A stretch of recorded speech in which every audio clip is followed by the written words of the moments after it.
Olá pessoal, sejam bem-vindos a esse canal Verdade e Vida. Eu, Pastor Eduardo, com vocês para hoje, continuando aqui esses vídeos falando sobre o livro do Apocalipse. Hoje a gente vai tratar um pouquinho aqui sobre a batalha do Armagedon. Antes aí, se inscreve no canal, dê o seu like aí, ativa o sininho das notificações. No livro de Apocalipse, no capítulo de número 19, a partir do versículo 11, a Bíblia vai dizer assim: E vi o céu aberto, e eis um cavalo branco, e o que estava assentado sobre ele chama-se Fiel e Verdadeiro, e julga e peleja com justiça. Deixa marcado aí, e vamos dar um pulinho aqui em Apocalipse capítulo 6, no versículo de número 2, que eu quero te falar algo aqui, tá? É só uma curiosidade. Apocalipse 6:2 diz assim: E olhei e eis um cavalo branco, e o que estava sentado sobre ele tinha uma coroa, tinha um arco, e foi-lhe dada uma coroa, e saiu vitorioso e para vencer. Eu assisti a um pastor pregando na internet e ele fez um comentário interessante a respeito disso daqui, tá? Quando você lê aqui, na Batalha do Armagedon, nesse versículo 11 aqui, fala que havia um que estava assentado no cavalo branco. Esse aqui é o Senhor Jesus, que virá na Batalha do Armagedon com os exércitos celestiais, tá? Mas algumas pessoas, às vezes costumam querer, de alguma forma, por causa desse versículo aqui, insinuar ou afirmar que aqui em Apocalipse capítulo 6, versículo 2, não é o anticristo, é o Senhor Jesus, o que é um erro, tá? E eu vou te dizer por quê. Apocalipse 6:2 é o anticristo. E esse pastor, ele deu um exemplo muito interessante, ele fez um comentário muito interessante, que ele diz o seguinte, aqui vai dizer que ao anticristo, né, foi foi-lhe dada uma coroa. O Senhor Jesus, ele já usa a coroa desde antes da fundação do mundo. Ele sempre foi rei, sempre será Senhor, tá? Mas ao que está sentado sobre esse cavalo branco aqui de Apocalipse 6:2, foi-lhe dada uma coroa, quer dizer, foi algo temporal, tá? Não é que ele já tinha essa coroa, tá? E ele saiu vitorioso para vencer, tá? E esse pastor ele dizia que aqui o anticristo saiu vitorioso para vencer, mas o Senhor Jesus ele já é vencedor desde antes da fundação do mundo. Achei interessante as palavras dele e eu estou repassando aqui para vocês. Então, a gente fica claro para a gente aqui, Apocalipse 6:2 é o anticristo. Aqui, Apocalipse 19:11, na batalha do Armagedon, quem está aqui é o Senhor Jesus. E os seus olhos eram como chama de fogo, e sobre a sua cabeça havia muitos diademas. Esses diademas simbolizam os reinos, tá, do mundo que estão sobre a cabeça do Senhor, simbolizando o seu poder e autoridade, que ele é Senhor de todos os reinos dessa terra. E tinha um nome escrito que ninguém sabia, senão ele mesmo. E estava vestido de uma veste salpicada de sangue, e o nome pelo qual se chama é a Palavra de Deus. Deixa marcado aí, vamos lá em João, capítulo 1, versículo 14. E a Bíblia vai nos dizer aqui o seguinte, ó, e o Verbo se fez carne e habitou entre nós, e vimos a sua glória, como a glória do unigênito do Pai, cheio de graça e de verdade. Aqui no início do versículo, quando a Bíblia diz que o Verbo se fez carne e ele habitou entre nós, a Bíblia confirma o que está escrito aqui a respeito do Senhor, tá? Que ele se chama Palavra de Deus, quer dizer, ele era o Verbo lá em João, conforme está escrito aqui, e ele se fez carne, tá? Ou seja, Jesus e a Palavra são o mesmo. E aqui no versículo número 13 do capítulo 19, a Bíblia diz que ele se chama Palavra de Deus. Seguiam os exércitos do céu em cavalos brancos e vestidos de linho fino, branco e puro. Quando a Bíblia fala sobre os exércitos dos céus, tá? Seguiam vestidos de uma veste de linho fino, branco e puro, e em cavalos brancos, tá? O cavalo branco ele é um sinal de autoridade, tá? O cavalo branco ele simboliza isso, tá? Se você observar na história, por exemplo, Napoleão, tem aquela brincadeira que as pessoas costumam dizer, né? Qual é a cor do cavalo branco de Napoleão, né? Porque o cavalo branco, né? Ele simboliza a autoridade. Então esses exércitos celestiais aqui, eles vêm com a autoridade do Senhor Jesus. E a Bíblia diz aqui no versículo 15, da sua boca saiu uma aguda espada para ferir com ela as nações, e Ele as regerá com vara de ferro, tá? Após a batalha do Armagedon, o Senhor vai reinar com os santos por 1000 anos. E a Bíblia diz aqui que ele vai reger as nações com vara de ferro. Porque deve haver algum rigor, tá? Nesse interim. Porque a gente sabe que após os 1000 anos, Satanás vai ser solto.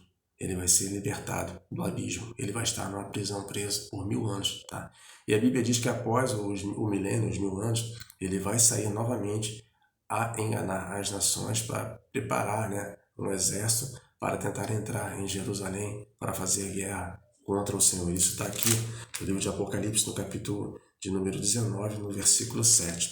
A Bíblia fala sobre isso aqui. Então, de alguma maneira, haverá corrupção também aí no milênio. E se a gente observar no livro de Salmos, no capítulo 8, verso 5, a Bíblia fala que ali que nós fomos feitos pouco abaixo dos anjos, né? Satanás, quando estava com o Senhor na eternidade, ele conseguiu enganar criaturas que foram feitas pouco acima de nós, conforme o livro de Salmos nos revela, tá? E arrebanhar 1/3 dessas criaturas que são os demônios que foram lançados por terra hoje. Então, quanto mais, né, a nós que somos menores, tá? De alguma maneira, ali no milênio, ele vai conseguir enganar a muitos também, tá? Para formar um exército para lutar contra o Senhor. Então haverá rigor, né, no governo do Senhor na terra, em algum momento, porque a Bíblia diz que ele vai reger as nações com vara de ferro. Isso aqui acontece no milênio, após essa batalha aqui. Ele mesmo é o que pisa o lagar do vinho, do furor e da ira do Deus Todo-Poderoso, o próprio Senhor Jesus. Versículo 16. E no vestido e na sua coxa tem escrito este nome, Rei dos Reis e Senhor dos Senhores. E vi um anjo que estava no sol e clamou com grande voz, dizendo a todas as aves que voavam pelo meio do céu: Vinde, ajuntai-vos à ceia do grande Deus, para que comais a carne dos reis e a carne dos tribunos, e a carne dos fortes, e a carne dos cavalos e dos que sobre eles se assentam, e a carne de todos os homens livres e servos, pequenos e grandes. Então, esse anjo clama às aves do céu para que venham se alimentar ali dos corpos, né, que serão deixados ali na batalha do Armagedon, daqueles que vão estar, né, ao lado, no caso aqui, de Satanás, e seus animais serão mortos também ali naquele dia, né, da batalha do Armagedon. A Bíblia fala sobre isso aqui. E o versículo 19 diz assim, ó, e vi a besta e os reis da terra e os seus exércitos reunidos para fazerem guerra àquele que estava assentado sobre o cavalo e ao seu exército. Então ali estavam preparados, né, os reis da terra e os seus exércitos para fazer guerra contra o Senhor. E a besta foi presa, e com ela o falso profeta, que diante dela fizera os sinais, com que enganou os que receberam o sinal da besta e adoraram a sua imagem. E estes dois foram lançados vivos no ardente lago de fogo e enxofre, né? Eles foram lançados ali no lago de fogo e enxofre, né? A besta e o falso profeta, né? E me parece aqui que eles inauguraram o lago de fogo e enxofre. Porque se a gente observar, na parábola do rico Lázaro, Jesus fala sobre o seio de Abraão, o abismo, e ele fala sobre o Hades, né? E se a gente observar sobre isso aqui, no livro de Apocalipse, no capítulo de número 19, aqui no versículo 14, um pouquinho mais para frente, na minha Bíblia, que é só você virar a página, Apocalipse 19, 14. A Bíblia vai dizer assim, ó, e a morte e o inferno foram lançados no lago de fogo. Esta é a segunda morte. Isso aqui vai acontecer no juízo final, tá? 1000 anos depois que a besta e o falso profeta, eles são lançados no lago de fogo. Ou seja, né, a Bíblia está dizendo que a morte e o inferno vão ser lançados no lago de fogo. Então a gente entende que existe o inferno, que é para onde as pessoas que morrem sem aceitar a Cristo, né, elas vão, tá, segundo o julgamento do Senhor, tá? Existe o inferno, existe o abismo, que é onde Satanás vai estar preso ali por 1000 anos, e desse abismo o Senhor Jesus fala na parábola do rico e Lázaro, né? E existe o lago de fogo, que aqui a besta e o falso profeta serão lançados lá, tá? E 1000 anos depois, pouco mais de 1000 anos depois, o que vai acontecer? quando Satanás ele for derrotado finalmente lá no juízo final, isso está descrito aqui em Apocalipse capítulo 19, entre os versículos 7 e 15, tá? Ele vai ser lançado para se encontrar lá com a besta e o falso profeta, nesse lago de fogo. E a Bíblia continua dizendo aqui, ó,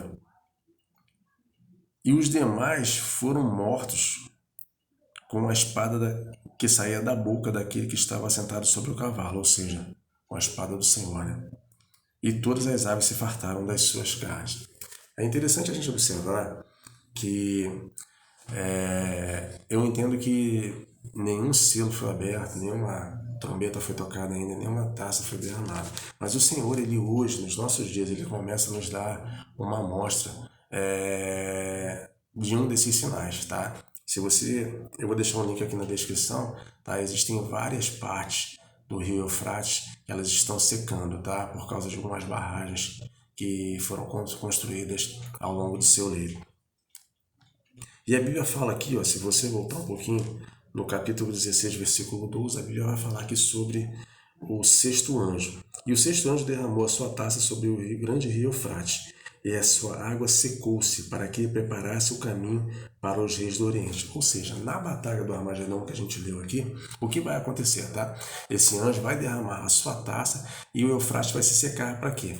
Para que os reis do Oriente entrem também nessa batalha contra o povo do Senhor, ali naquele dia da batalha do Armagedon. E os estudiosos dizem que esse vale aqui do rio Eufrates, né, é o Vale de Josafá, né? Ou seja, a maior planície de guerra do mundo. E faz sentido, a maior planície de guerra do mundo para a batalha mais sangrenta de todos os tempos, que será a batalha do Apocalipse. Eu vou deixar o link aqui na descrição que mostra, né, algumas partes do Eufrates já secando. Não que o anjo já tenha derramado a sua taça, tá? Mas é como se o Senhor ele nos avisasse, que ele está querendo nos avisar, na verdade, né, que a sua palavra está se cumprindo, porque o Eufrates vai ter que se secar totalmente naquela região ali, para que os reis do Oriente entrem em batalha contra Israel, naquele dia, naquele grande dia do Senhor, na batalha do Armagedon, tá? Eu espero que poder ter te abençoado com essa mensagem hoje e aceite a Jesus como seu Salvador e Senhor. A gente vai estar aqui nos próximos vídeos falando um pouco mais, tá? Mas creia que Jesus ele pode mudar a sua vida, ele pode mudar a sua história. Talvez você tenha ouvido falar da palavra de Deus de maneira esporádica, ou talvez não tenha se aprofundado muito. Mas o convite que o Espírito Santo faz a você hoje é que você aceite a Jesus como seu Salvador e Senhor, que você possa ter sede de conhecer a Deus, porque a eternidade é uma realidade. Tá? A Bíblia diz que nós somos trinos, como o próprio Deus, né? O próprio Deus é Pai, Filho e Espírito Santo. Nós somos um espírito, temos um corpo, temos uma alma e moramos no corpo, tá? Então fomos feitos também como o Senhor, tá? Fomos feitos de maneira eterna, né? E aquilo que o Senhor faz, tudo que Deus faz é eterno. A gente pode ver um exemplo do próprio Satanás, né? Satanás, a Bíblia diz que ele vai ser lançado no lago de fogo. Ele não vai ser destruído totalmente, porque tudo que o Senhor faz é eterno. E então, o que vai acontecer? O diabo ele não vai ser aniquilado, ele não vai ser destruído totalmente, ele vai ser lançado no lago de fogo para quê? Para que passe a eternidade lá sofrendo, porque ele foi feito pelo Senhor, assim como nós. Então você também é eterno, como eu, como qualquer outro homem, outra mulher, outra pessoa feita por Deus. Então, se somos eternos, tá? É hora de você refletir onde você vai passar a sua eternidade, quando nós deixarmos esse corpo aqui. E a melhor atitude que você pode tomar é aceitar a Cristo como seu Salvador e Senhor, para que você passe a eternidade com o Senhor, com Deus, tá? Isso se não formos arrebatados, né, antes disso, porque Jesus em breve vem. O mundo tem dado sinais aí, muitas coisas vêm acontecendo, como já venho falando em outros vídeos, tá? E na minha visão é muito próximo o arrebatamento da igreja, em vista de todas as coisas que vêm acontecendo no mundo. A gente entende que o mundo ele é como uma estrada que está sendo asfaltada. Para quê? Para que o anticristo venha governar as nações, tá? Com tantas coisas que temos visto aí acontecendo no mundo, na mídia, se você observar e você começar a olhar para o mundo através da Bíblia, você vai entender que Jesus está às portas. Eu vou me despedindo por aqui, deixo um grande abraço para você, que Deus abençoe você e sua família aí, no nome do Senhor Jesus.